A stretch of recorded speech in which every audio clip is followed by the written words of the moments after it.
سلام بنات والولاد، اش اخباركم؟ معكم نورا من يوميات نورا. نتمنى تكونوا بخير وعلى خير وانتم كتشاهدوا هذا الفيديو. اليوم فيديو جديد ووصفه جديده اللي غادي نحضروا فيها واحد الحريشات اللي كيدخلوا الفران، كيجيونا رائعين بزاف بزاف، كيجيو لذاذين. نقدروا نفطروا بهم او نقدروا نحطوهم في الوجبه ديال الكوتي اللي كيجيو زوينين بزاف بزاف، كيعجبوا الكبارين وبالخصوص الدراري الصغار غادي يعجبوهم.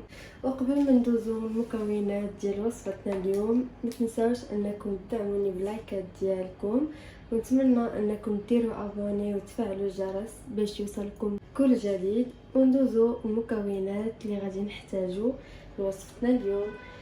بالنسبه لهاد الحرشه ديالنا البنات، غادي نحتاجو ليها واحد نص كيلو ديال سميده رقيقه او 500 غرام.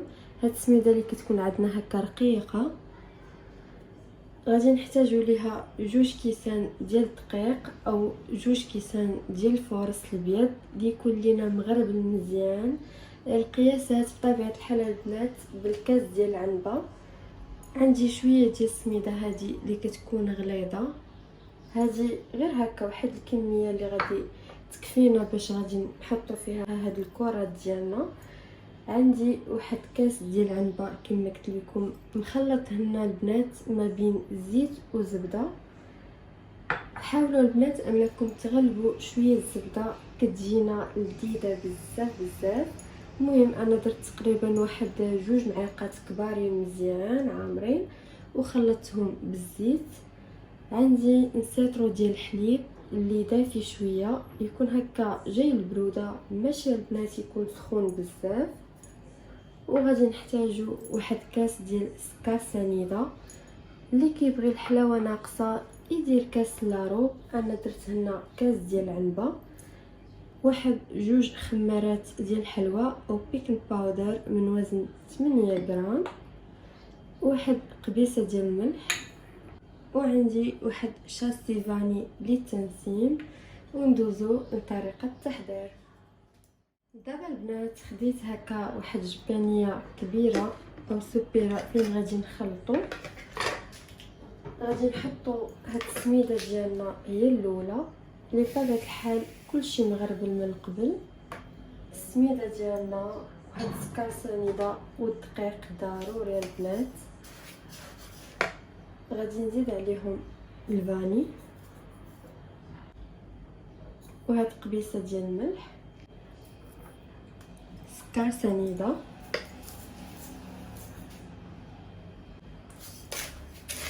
غادي نخلطهم باش ينسجموا. بسم الله.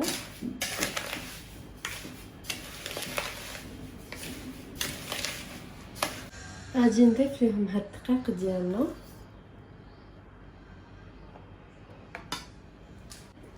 ونحرك كلشي مزيان مزيان مع الاضافه ديال الخميره.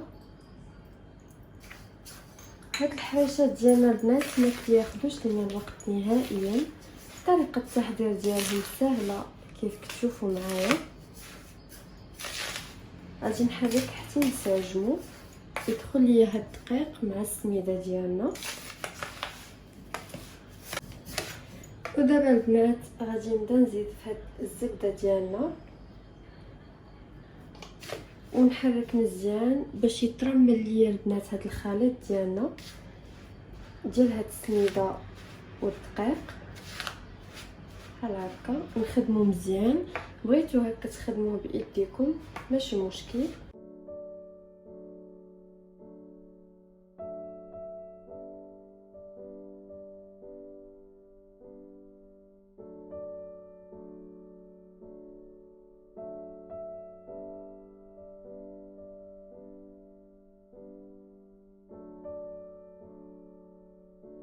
البنات من بعد ما خلطت هذا الخليط ديالنا مزيان حتى ترمل لينا، كيجينا على هذه الطريقه.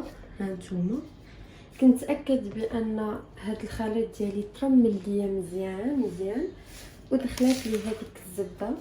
بالنسبه لكم نتوما البنات، الا بغيتو تضيفوا الزبده غير مع السميده بوحدها والسكر سنيده وترملوها مع ديك الزبده والزيت، ماشي مشكل، عاد باش تضيفوا ليهم الدقيق ديالنا. بالنسبه لي انا البنات كنضيف كلشي في مره واحده، الدقيق ديالنا وهذيك السميده، وكندير ليهم هذيك الزبيده والزيت، وراه كنحصلوا البنات على نفس النتيجه، ما كاينش شي اختلاف بيناتهم. ولكم الاختيار بطبيعه الحال، انا غير كنشارك معكم الفكره ديالي. دابا البنات غادي نبدا نضيف هاد الحليب ديالنا اللي دافي. العبار ديال الحليب البنات ما عنديش قياس معين، القياس اللي غادي يجمع لي هاد السميده ديالنا.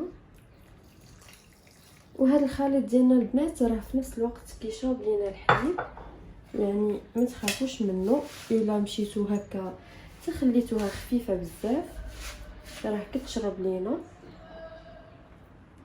هانتوما نسقيها مزيان ونحركو بحال هكا. انا البنات غادي نبقى نضيف ليها في الحليب حتى نحصل على القوام اللي بغيت.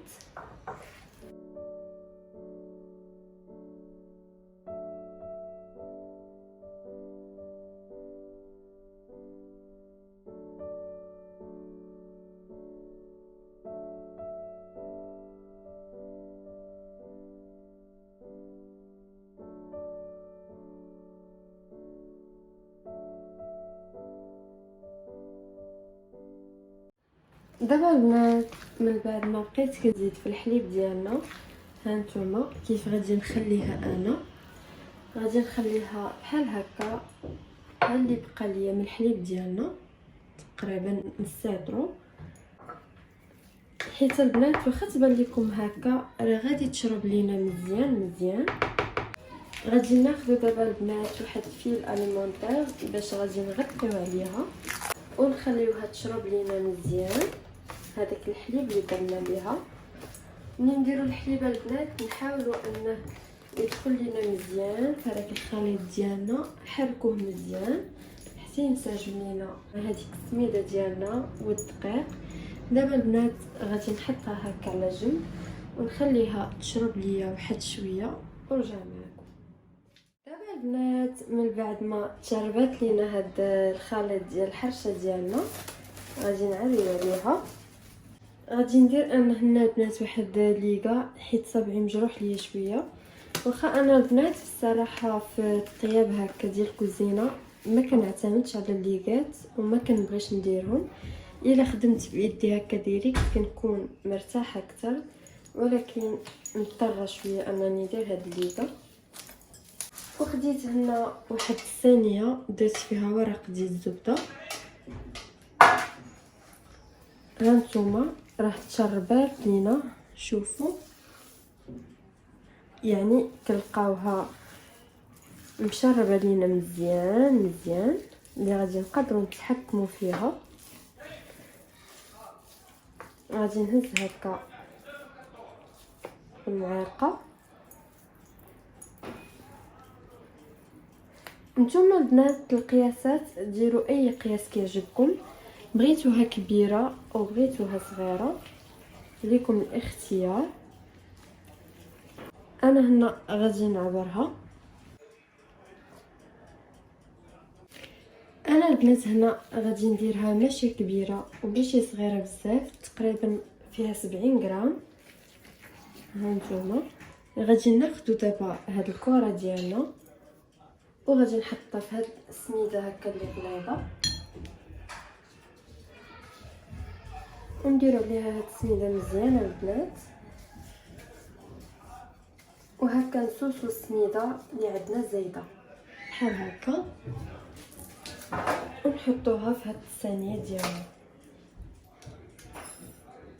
طريقه سهله بزاف، نعبروها. الا ما بغيتوش ديروا الميزان ماشي مشكل، غنلولبوها ونديروها في السميده ديالنا.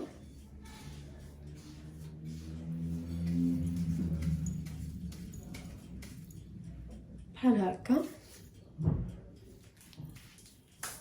وغادي نحطوهم البنات ولكن نبعدوهم شويه على بعضياتهم، حيت كما شفتوا معايا فيها الخميره ديال الحلوى، يعني غادي تضاعف لينا الحجم ديالها. داكشي علاش حاولوا تبعدوهم على بعضياتهم. وانا البنات غادي نستمر بنفس الطريقه حتى نكمل الكميه اللي عندي كامله، وها نتوما معايا.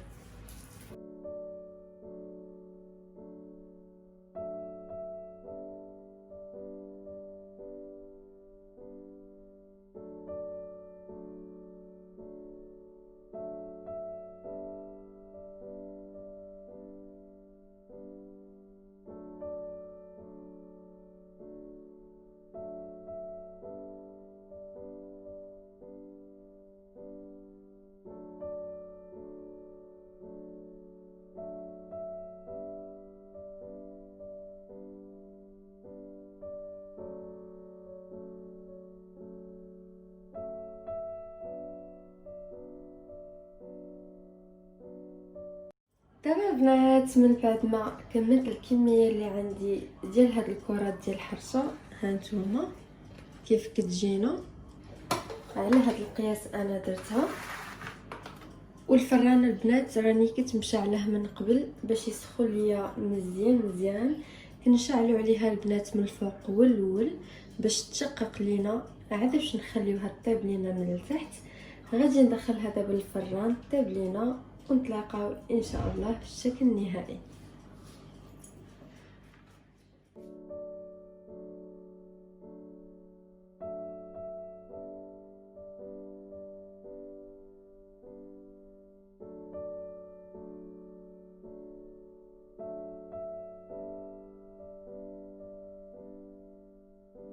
البنات هذا وشك النهائي ديالنا لهاد الحريشات. من بعد ما طابوا لينا كيجيونا على هاد الشكل كما شفتوا.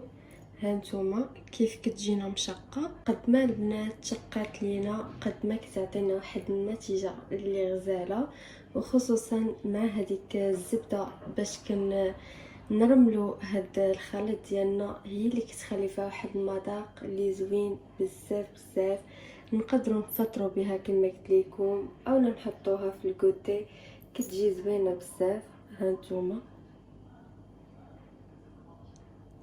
كتجي لذيذه البنات بزاف. نتمنى انكم تجربوا هاد الوصفه ديال الحرشه اللي ما كتاخذش لنا الوقت نهائيا بزاف، دغيا نقدروا نوجدوها. وإلا عجبكم فيديو ما تنسوش تخليو لي لايك باش تدعموني وتشجعوني، ونتمنى انكم ديروا لي ابوني باش يوصلكم كل جديد. ونتلاقاو ان شاء الله في وصفات جديده.